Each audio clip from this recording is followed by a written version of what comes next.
Hey my loves, I'm Ellie Frost. Thank you so much for being here, where we are talking about the multi-dimensional approach to rapidly and radically healing and transforming during and after narcissistic abuse. If you're new to me, multi-dimensional means we're dealing with this emotionally, mentally, physically, energetically, spiritually and psychically, because narcissistic abuse is a multi-dimensional attack and it needs to be dealt with on all those levels, right? So I've got lots of resources here, lots and lots of videos for you to dive into and understand the spiritual context of what happened to you and break free, hopefully quicker than ever, is the purpose of my work.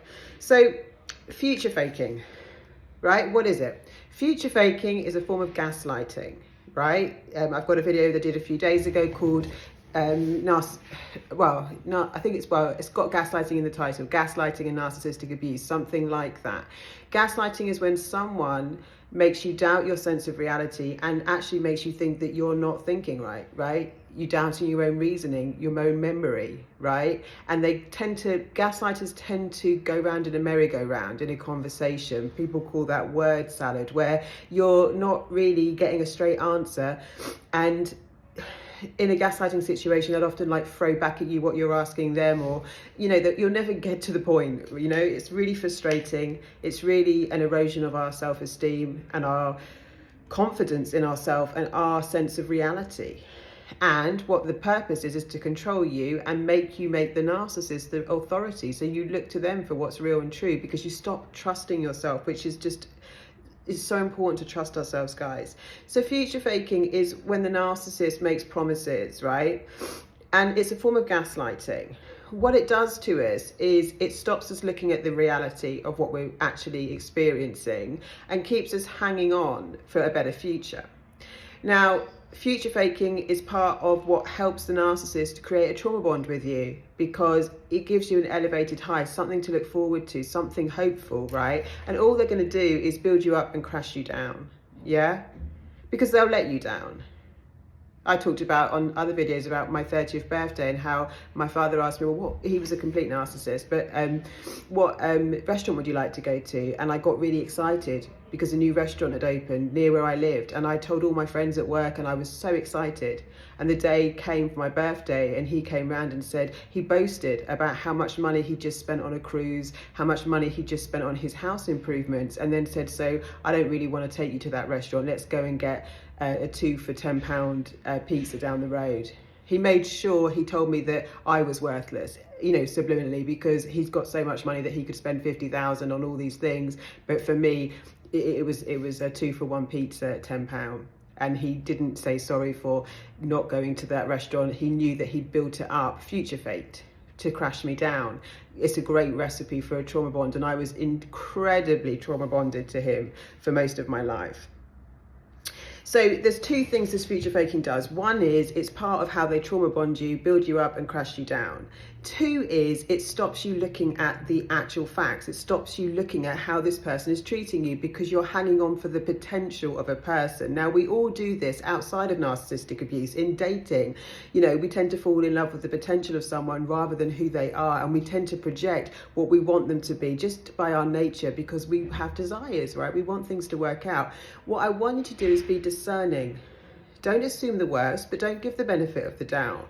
Be real, be in your body, right? I have had things like my brother, when I had nowhere to live, send me to an address and say I could stay there and then let me down. Really bad stuff, like when I was homeless and didn't have anywhere to go, really bad stuff, as well as just the embarrassment when I had to tell my friends that I didn't go to that restaurant, because of course everyone was asking me, how did it go, what was the restaurant like? I was really excited. The narcissist knows how to get to you, and it was so cruel that for years I would not hear it. I would not accept that I was being abused, because I didn't want to think that. I wanted to project that my dad was loving. When he'd hurt me, I would say things to myself, well, it's just because he can't help himself, and the reason he discards me and just goes no contact with me is because he knows he can't stop being abusive. That was my projection. It was my unwillingness to see what we're actually dealing with. God had to really, last year pretty much, really show me what this is. What people talk about is demons and, you know, the darker energies are running through these people. They are soul detached. They're operating with an entity of consciousness called narcissism. Yeah. And they're very unlikely to change because they've already sold their soul. You know, we can operate under the influence of love, a very abundant, expansive energy. They have literally just made a spiritual choice. It's all based around power, domination, manipulation, and control. So, future faking. What should you do? One, avoid these people. Two, you don't want to live in a situation where you can't get excited about our relationships and our plans. You know, having a clear vision for the future is part of what gives us hope and makes us excited about life, right? But you do want to look after yourself and be discerning and check in with your body and not let people put you on emotional roller coasters. Look at their consistent behavior. Yeah, don't let people give you a false illusion of the future that you're actually more invested in than what they're showing you right now. That is probably gold, what I just said. Don't let people sell you a false illusion of the future that is making you ignore what is happening right now. Be discerning in the moment. Be in your body. Yeah, come back to your body and notice how you feel around these people. Are you happy now? Because how we create the future is now.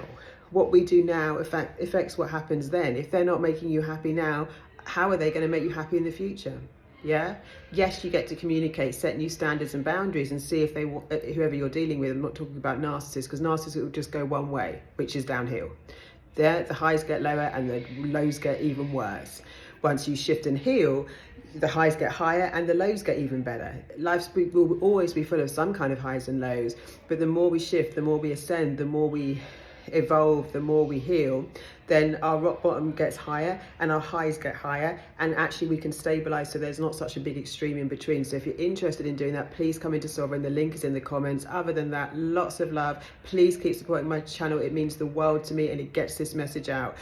So please keep liking, subscribing and sharing. Lots of love, guys. I'll speak to you soon.